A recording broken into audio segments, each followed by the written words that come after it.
جاوید صاحب، اسلام آباد ٹاکس کے لیے ایرانی وفد پہنچا رات کو، تو اس کو لینے گئے ہمارے فیلڈ مارشل عاصم منیر اور اسحاق ڈار اور باقی جو کام ہیں. تو وہ تھے وردی میں، یونیفارم میں تھے. اور اس کے بعد صبح جب امریکی نائب صدر آئے جے ڈی وینس، تو ان کو لینے کے لیے بھی آلموسٹ وہی لوگ گئے، لیکن فیلڈ مارشل نے اپنا پینٹ کوٹ میں تھے، وہ وردی میں نہیں تھے. تو اس پہ ایک تو کیا سارائیاں بھی چل رہی ہیں، اور ایک ظاہر ہے کہ اس کا ایک بیک گراؤنڈ بھی ہے کہ کیا میسج ہے، کیا سگنلنگ ہے، اور اس وقت اس سگنلنگ کی اہمیت کیا ہے، اور واقعی یہ سگنلنگ ہے بھی یا نہیں ہے.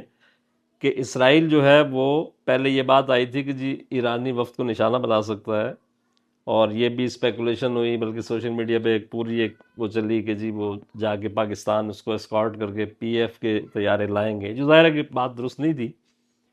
اور پھر یہ بھی تھا کہ جی وہ حملہ کریں گے. پھر کسی نے کہا کہ جی پاکستان نے ایک آج خاص طور پر میزائل وہ کیا ہے، تجربہ کیا ہے شاہین میزائل کا، اور وہ اسرائیل کو بتانے کے لیے.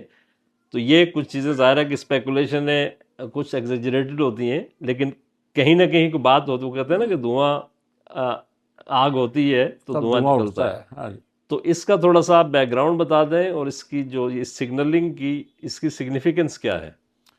دیکھیے، جو ڈپلومیسی کی دنیا ہے، سفارتکاری کی دنیا، اس میں آپ نے بالکل ٹھیک کہا ہے کہ یہ چیزیں میٹر کرتی ہیں. کیا ماحول ہے، کیا ماحول تعمیر کیا جا رہا ہے یا ماحول بنایا جا رہا ہے، باڈی لینگویج کیسی ہے، مذاکرات شروع ہونے سے پہلے کیا کچھ ہو رہا ہے، یہ چیزیں بڑی میٹر کرتی ہیں. These are very important issues. جہاں تک آپ نے کہا کہ ایرانی وفد کی جو ریسیپشن ہے، استقبال ہے، اس میں آرمی چیف گئے ان یونیفارم. اور اس کا سگنل امپورٹنٹ ہے کہ ایران کو یہ تاثر دینا ہے اور دنیا کو یہ بتانا ہے کہ پاکستان جو ہے اس کی سول اور ملٹری قیادت ایک پیج پہ ہے، اور we are fully on one page, اور ہم اس پروسیس کو آگے لے جانے کی کوشش کرتے ہیں اور کرتے رہیں گے. پاکستان ایک نیوکلیئر پاور بھی ہے، یہ بھی یاد رکھنا چاہیے. تو اس کی سگنیفیکنس ہے کہ آرمی چیف جو ہیں فیلڈ مارشل بھی ہیں اور وہ وردی میں گئے ہیں، یہ ایشور کروانے کے لیے. It is a kind of assurance کہ we stand by you. Neighbouring country ہیں، اور اس کے علاوہ پاکستان نے ایران کے اوپر حملوں کی شدید مذمت کی ہے، اور ہمیشہ یہ کہا ہے کہ وی کنڈیم اٹ. اور یہ اسرائیلی اٹیک جو ہے، اور ایون امریکہ کا جو اٹیک تھا، اس کی بھی پاکستان نے کنڈمنیشن کی ہے. سو میں سمجھتا ہوں کہ ایران کے ساتھ ایک سولیڈیرٹی کا اظہار تھا. سو یہ اس کی یہ سگنیفیکنس ہے. جہاں تک باقی باتیں ہیں کہ پاکستان نے شاہین میزائل جو ہے وہ اس کو الرٹ کیا، یا یہ کیا سارائیاں ہیں. آئی تھنک پاکستان کو اندازہ تھا، چونکہ امریکہ کا بڑا انفلوئنس ہے اسرائیل کے اوپر، اور اسرائیل واز ٹولڈ پوائنٹ بلینک کہ کوئی شرارت نہیں کرنی.